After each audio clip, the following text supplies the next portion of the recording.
High students, আগামী HS যে exam আসছে সেখানে অ্যাকাউন্টেন্সি পেপারের উপরে তোমাদের কতগুলো জিনিস তোমরা নিশ্চয়ই জানো, অলরেডি আমি সলভ করে দিয়েছিলাম। তো একদম লাস্ট মুহূর্তে কতগুলো জিনিস তোমাদের জন্য একটু বলে দেওয়াটা খুব প্রয়োজন। তো আমার সঙ্গে যারা ম্যারাথন করেছো তারা তো জানোই যে আমরা সমস্ত জিনিসগুলোকে নিয়ে প্র্যাকটিস করে নিয়েছিলাম।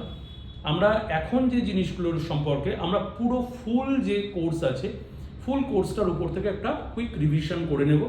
তো ভিডিওগুলো কিন্তু অবশ্যই তোমরা দেখবে, কোনো রকম স্কিপ করবে না। প্রত্যেকটা জিনিস কিন্তু ইনফরমেটিভ হবে এবং প্রত্যেকটা জিনিস আমি ডিটেলসে একটুখানি আলোচনা করে দেবো কোন জায়গাগুলো থেকে ওয়েস্ট বেঙ্গল কাউন্সিল তোমাদের কোনো রকম কোয়েশ্চেনগুলোকে দিতে পারে সেই সম্পর্কে তোমাদের কিন্তু বলে দেবো। তো চলে এসো কুইক রিভিশনের জন্য। আমাদের প্রথমেই হচ্ছে যেটা করতে হবে, আমাদের আছে পার্টনারশিপ। তো পার্টনারশিপের মধ্যে তোমরা জানো যে এখানে আমাদের কিন্তু চারটে টাইপসের কোয়েশ্চেন আমাদের এর মধ্যে রয়েছে। নাম্বার 1 হচ্ছে আছে অ্যাডমিশন, নাম্বার 2 আছে রিটায়ারমেন্ট, নাম্বার 3 আছে ডেথ, নাম্বার 4 আছে ডিসলিউশন। এই 4 রকমের অঙ্ক আছে। তো আমি সবাইকেই বলে দিয়েছি, অ্যাডমিশন, রিটায়ারমেন্ট মোরলেস সেম, ডিসলিউশনটা একটু আলাদা রকমের অঙ্ক, আর ডেথের ক্ষেত্রে ছোট অঙ্ক জেনারেলি পক্ষে পড়বে, যে শুধুমাত্র এক্সিকিউটর অ্যাকাউন্টটা তোমাদের নাও করতে দিতে পারে। তো কেবলমাত্র ডিসিট পার্টনার যেটা আছে সেটাই শুধুমাত্র তোমাদের করতে দেবে। দেখো, আমরা অ্যাডমিশন, প্রথম আমরা চলে যাই অ্যাডমিশন বিষয়ে।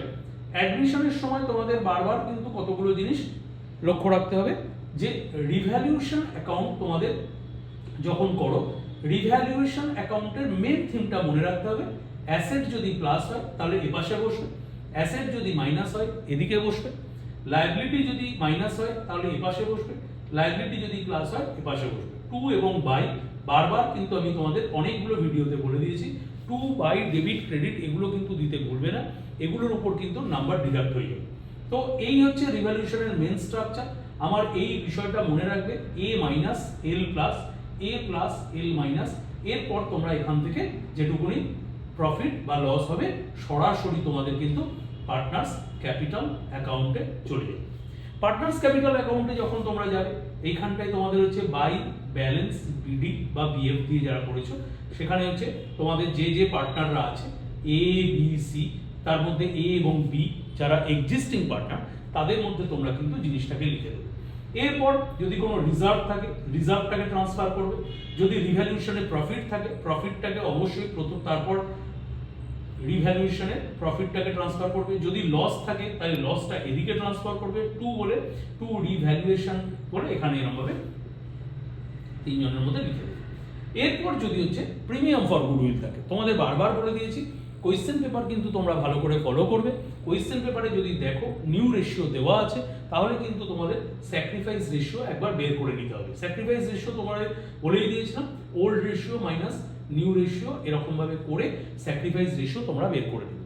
এরপর কি করবে, স্যাক্রিফাইস রেশিও যদি বার করা হয়ে গিয়ে থাকে, যদি না দেওয়া থাকে, নিউ রেশিও যদি না দেওয়া থাকে, ওল্ড রেশিওটাকেই তোমরা স্যাক্রিফাইস রেশিও ধরে নিয়ে কাজ কিন্তু এগোতে শুরু করবে। স্যাক্রিফাইস রেশিওতে প্রিমিয়াম ফর গুডউইলের অ্যামাউন্টটা ওল্ড পার্টনারদের মধ্যে এখানে ডিস্ট্রিবিউট করে দেবে। অর্থাৎ যদি ওল্ড রেশিও থাকে 3:1, স্যাক্রিফাইস রেশিও হবে 3:1। যদি কোনো রকম ভাবে, আবারও বলছি, ওল্ড রেশিওর সঙ্গে যদি নিউ রেশিও কোনো রকম ভাবে তোমাদের না দেওয়া থাকে, তাহলে ওল্ড রেশিওটাই স্যাক্রিফাইস রেশিও হয়ে যাবে। এরপর এখানে নতুন পার্টনার যে ব্যাংকে টাকা নিয়ে আসবে সেটা, এই জায়গায় কিন্তু তোমাদের আগেও অনেকগুলো কনসেপ্ট আলোচনা করেছি। আমি যদি কেউ মানে মনে করো আমার অন্যান্য ভিডিওগুলো দেখে নেবে, দেখলে বুঝতে পারবে যে অ্যাডজাস্টেড ক্যাপিটাল কি জিনিস, অ্যাডজাস্টেড ক্যাপিটাল কাকে বলে, প্রপোর্শনেট ক্যাপিটাল কাকে বলে, এইরকম ভাবে কিন্তু অনেক সময় দিয়ে দেয় প্রপোর্শনেট ক্যাপিটাল কাকে বলে। এই বিষয়গুলোকে কিন্তু তোমাদের দেখে যেতে হবে। টোটাল করবো, এ পাশে নিয়ে আসবো, এখানে ব্যালেন্সের তিনটে ব্যালেন্স আমরা এখানে লিখে দেবো, টু ব্যালেন্স সিডি বা সিএফ বলে আমরা লিখে দেবো। এর সঙ্গে বারবার বলেছি, এই দুটোকে করার পরেই কিন্তু তোমরা যে কোনো রকম জার্নাল করতে পারবে। জার্নালে অনেকের ক্ষেত্রে অসুবিধা হয়, আমি অনেকের ক্ষেত্রেই বলে দিয়েছিলাম যে কিভাবে এর জার্নালগুলো করবো।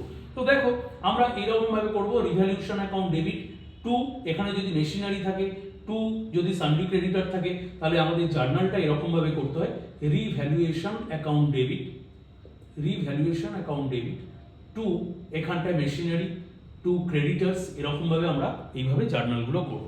Being the value of assets decreases and liability increases. এইভাবে উল্টো দিকেও একই রকমভাবে করব। এখানে করব কীরকমভাবে, অ্যাসেটস অ্যাকাউন্টগুলোকে ডেবিট করব, অর্থাৎ যে সমস্ত থাকবে, সাপোজ বিল্ডিং রয়েছে তাহলে বিল্ডিং অ্যাকাউন্টকে ডেবিট করব, কোনো লাইবিলিটি কমেছে, বিলস পেবেল কমে গেছে, এরকমভাবে লিখবো। টু বলে রিভ্যালুয়েশন অ্যাকাউন্ট এরকমভাবে লিখে দেবো এবং ন্যারেশনটা লিখে দেবো। ট্রান্সফারের ক্ষেত্রেও একই রকম, কখনোই কিন্তু পার্টনার্স ক্যাপিটাল বলে কোনো অ্যাকাউন্ট হয় না, সেক্ষেত্রে তোমাদের লিখতে হবে রিভ্যালুয়েশন অ্যাকাউন্টকে ডেবিট করব, টু লিখবো এখানে, সেক্ষেত্রে এস ক্যাপিটাল অ্যাকাউন্ট টু বিস ক্যাপিটাল অ্যাকাউন্ট। বারবার কিন্তু বলছি এগুলোকে তোমাদের ভেঙে ভেঙে লিখতে হবে। তো এইভাবে কিন্তু তোমাদের লেজারটাকেও কমপ্লিট করতে হবে এবং ডেবিট ক্রেডিটগুলো দিতে হবে। দেওয়ার পর যদি আমাদের ব্যালেন্স শিট চায় তবে ব্যালেন্স শিট করতে হবে, তবে ছোট অঙ্কের ক্ষেত্রে আশা করি ব্যালেন্স শিট দেবে না। যদি একান্ত দেয় ব্যালেন্স শিট তাহলে সেক্ষেত্রে তোমাদের ব্যালেন্স শিট কিন্তু করে দিয়ে আসতে হবে। তোমরা জানো নিশ্চয়ই ব্যালেন্স শিট কীভাবে করতে হয়, সেই জিনিসও তোমাদের বলে দিয়েছি। ওল্ড ব্যালেন্স শিট দেখবে, আবারও বলছি ওল্ড ব্যালেন্স শিট দেখবে। ওল্ড ব্যালেন্স শিটে এখানে দেখলে মেশিনারি দেওয়া আছে, সেখান থেকে যদি মেশিনারি ডিক্রিজ হয় তাহলে লেস ডিক্রিজ বলে লিখবে, ডিক্রিজ বলে লিখে এরকমভাবে সরিয়ে দেবে।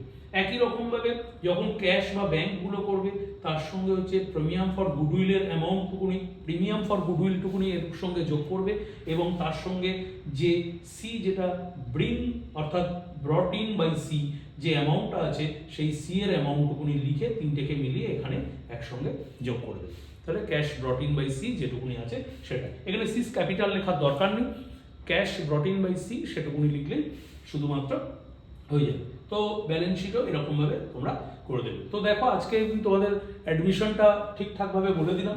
কমেন্ট সেকশনে জানিও যদি কারোর কোনো রকম কোনো অসুবিধা থাকে, গুডউইল নিয়ে কারোর সমস্যা থাকে জিজ্ঞেস করো, অবশ্যই আমি তার উত্তর দেওয়ার চেষ্টা করব। এর কোনো একটা পরের ভিডিও আসবে, দেখবে সেখানে হচ্ছে রিটায়ারমেন্ট এবং ডেথ নিয়ে আমি আলোচনা করে দেবো। এই কুইক রিভিশনগুলো কিন্তু তোমরা ফলো রাখো, অবশ্যই কিন্তু চ্যানেল সাবস্ক্রাইব করতে ভুলো না।